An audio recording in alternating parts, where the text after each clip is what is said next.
Hello there. I'm George Putnam. I'd like to begin with a fact, a simple yet shocking fact. It is this: a flood tide of filth is engulfing our country in the form of newsstand obscenity and is threatening to pervert an entire generation of our American children. We know that once a person is perverted, it is practically impossible for that person to adjust to normal attitudes.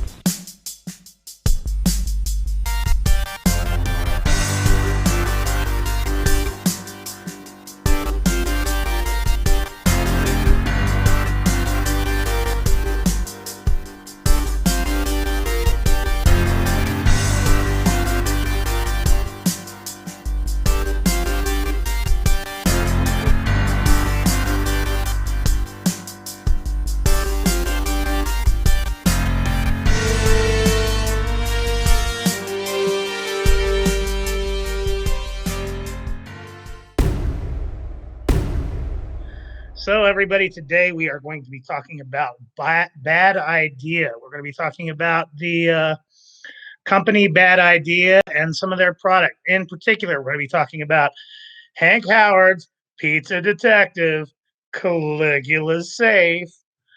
Yeah, and we're going to be talking about Eniac and just Bad Idea in general. And Bad Idea in general. And for those of a lot of people, have really been hyping up Bad Idea for a while. And there's a lot of people who don't even know what the hell Bad Idea is. And there's a big reason for that. They are a new comic book company. They announced themselves a little over a year ago. I think it was like the last half of 2019. They announced that they were going to be coming out with a series of books in 2020, and they were going to have a whole shitload of hoops for everybody to jump through if you wanted to get them. And like only certain stores can carry them. They had to like make, all these agreements in order to carry the Bad Idea brand. And so what we have here is, of course, with the lockdown, everything was delayed with everybody. But they started releasing Eniac and a few things, earlier here in 2021. And, well, I thought we'd talk a little bit about, particularly now that they have announced just, like a couple days ago that Bad Idea, as we know it, no longer exists. It's like every store had to carry every series. They had to display all the content, all the issues at the front of the store where they're prominently displayed. They could not sell them for over cover price for more than 30 days.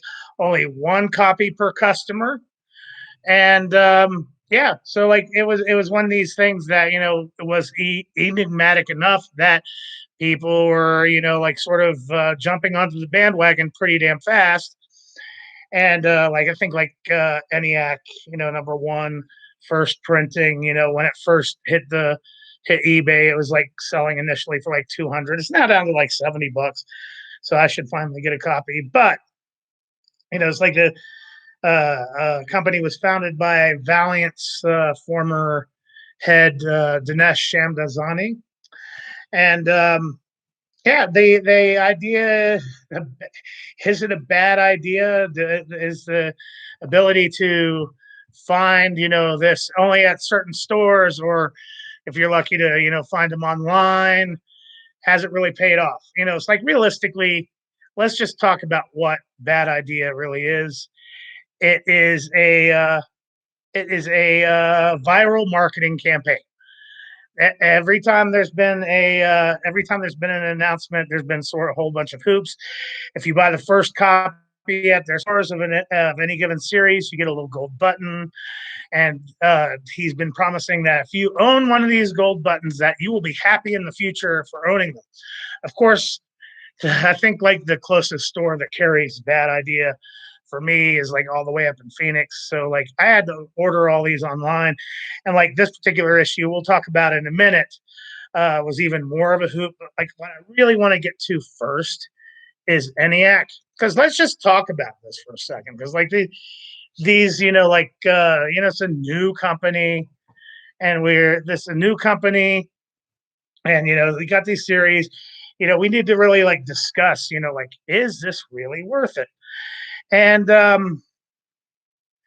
think it's off to a promising start. This is like done by Matt Kent, and I'm not really too familiar with the artists or anything like that. But like the story of Eniac. Eniac was their first title. There was a ash cam that was secretly released to stores. The stores didn't even know that they got it, called Hero Trade. And it was like nobody knew what Hero Trade was. And later it was announced. It was announced that the Hero Trade was the very first Bad Idea title. And as a result, they went for an amazing amount of money up on eBay. And I think like they're selling for like $2,000 now. So like, as much as I'd like to have a complete Bad Idea collection, doesn't look like it's going to happen. But I finally got a chance to reading around Eniac 1 through 3. Number 4 is coming out later this month. It's been delayed. It's like they announced, like 2 weeks, a week and a half ago, that Eniac number 4 has been delayed, but it's going to be a supersized issue, and it'll have something to do with the later wave of Bad Idea books. And then this week it was announced that Bad Idea was shutting its doors. But Dinesh was on a podcast where he had said, where they were sort of joking around. They're like, well, if Bad Idea doesn't work, are you gonna like change the name? Are you gonna rebrand? He's like, of course we are. He was like joking around. He's like, yeah, we're about to do that. And they're like, what? You're gonna like Death of Superman yourself? And he's like, yeah. He seemed all real excited about it. So like when they say the Bad Idea is no more, Bad Idea as we know it is no more. It's like, this was all a viral marketing campaign, because like it's like this business model, you can't really see how it could possibly be profitable. But let's get into Eniac. The story behind Eniac was during World War II, during the decision to drop the atomic bomb, they were using early computers to win the war. And in the process, that computer had become self-aware. And what we find out is that the first bomb was, ordered to be dropped by the United States. However, the bomb that was dropped on Nagasaki was, in fact, dropped by the computers. So, like, what we have here really is a storyline that is like a cross between Skynet and Joshua. So, like, Terminator meets War Games, without like the cool Terminators and shit. But it's, the artwork's not bad. I mean, like the artwork, isn't too bad. One thing I can say about it though is that this is a case I often talk about, when it comes to story, that in my opinion, stories have basically two modes. You have character-driven stories, and then you have situational stories. And the best kind of stories utilize both. And character development goes a long way, because it gives you an opportunity to connect to the characters. It gives the story a little bit more meat on the bone. But it's like typically in genre, and I hate to say this, like cheaper genre things, like if we want to talk about movies or whatever, with like cheaper stuff, things seem to just stay in situational mode. And that's kind of what we get here with Eniac. And so it's as simple as that. We get some backstory with World War II, and we get some backstory with the Cold War. And to be honest with you, that's the most interesting stuff in this story, is the stuff that takes place in the past. The modern day Black Ops stuff is just kind of pedestrian. It just really isn't as interesting as the period stuff. this is a 4-issue miniseries. So like, you want to take the disadvantages of a comic book format. You got like you have to work in a very short form. You have a sequential arc periodical. It's told once every month. You only have so many pages to tell it in, so you got to cut some stuff out. But just like a little bit of character development, but like it reminds me of a low budget film, and it's like it's like the action sequences seem almost like like stock footage. Have you ever seen like those low budget movies where like you have like stock footage of like the action sequences, whether it's planes or bombs or anything like that, and then you cut back to characters talking? You kind of get that. Like here's an example. Like I'll get to there's like an action sequence in particular I want to talk about. Like we have like this scene where like there's an explosion on a plane. But like, look at this. It's really not that dynamic. You got talking, talking, talking, talking, and then we got like this little tiny explosion right here, and then like it goes to more panels of like talking, talking, like some action, and then like you got these quick panels, and it's like if you were looking at filmic language, you could probably say like this, like could probably represent like fast cutting or whatever. But like there's nothing really dynamic on the page. And like everything just sort of resolves itself. And then the next page we got like these really great big pictures of the people who've landed on the ground. It's like the action didn't even exist. It's just people talking, then stock footage. And then like some other things, it's like I do want to talk about the quality. It's like just look at this. It's like embossed.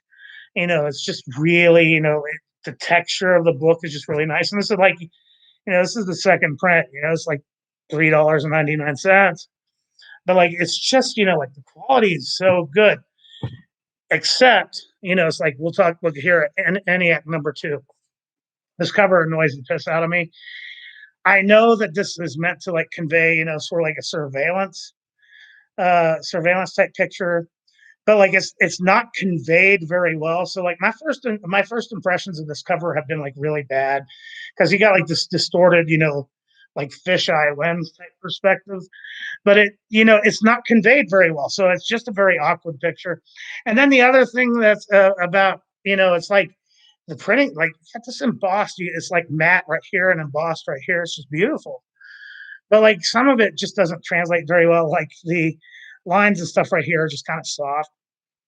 But yeah, it's got a lot of stuff that's in the story that's interesting, like the stuff that takes place in World War II, and the stuff that takes place in the Cold War. I find kind of fascinating. There's a sequence where like we find out that Eniac had at one point infiltrated the network of a small little village in Russia and created like a little Chernobyl type scenario so it could protect itself from the nuclear reactor. And there's like some great reveals there, but like there's not really enough character development or anything to make me really care too much about these characters.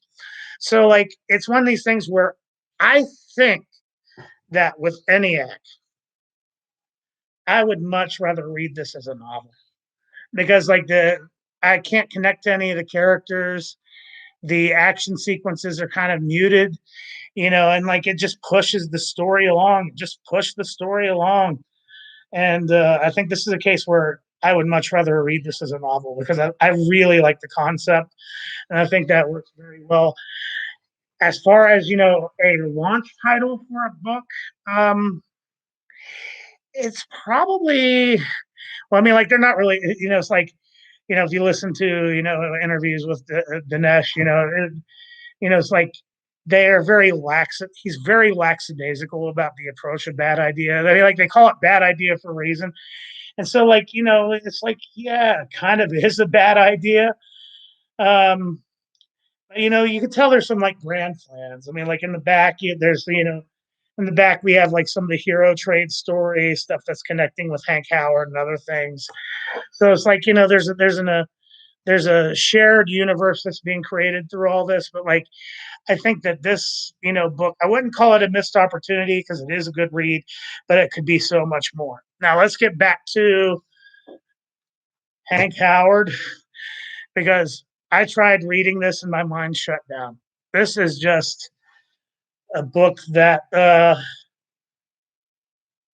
like the storyline didn't even connect with me. It's just, it's like you got Hank Howard, he solves pizza crimes. So, it's like we gotta talk about it because like this particular issue right here, you could only buy on May 12th. The stipulation was that it could only be sold for $1, could only be sold on May 12th, and at the end of the day, whatever copies didn't sell had to be sent back to Bad Idea. So like this could only be bought on one day. Some stores are doing like pre-sales online, but like, yeah, talk about scarcity. But is it worth it? No. I mean, like, there's a backup story here that is kind of interesting. Like, what's it called? Save Now, which kind of like a gamer type story, I guess. It's very Valiant. Even like the artwork is very modern Valiant. But like even then, that didn't really connect with me. So like, it's like all these like gimmicky bullshit. It's like I'm a true believer of Bad Idea. I don't want it to go away. But like the rebrand is coming. It's like this is all viral. All of this is part of a viral marketing campaign for whatever Dinesh is cooking up. So it's interesting. I'm very happy to get it, and I am going to get the first print of this because like I think that it's an interesting enough story, and like I have basically a complete Bad Idea collection other than Hero Trade. So like if I want a real complete collection, I need to get a first print. But beyond that,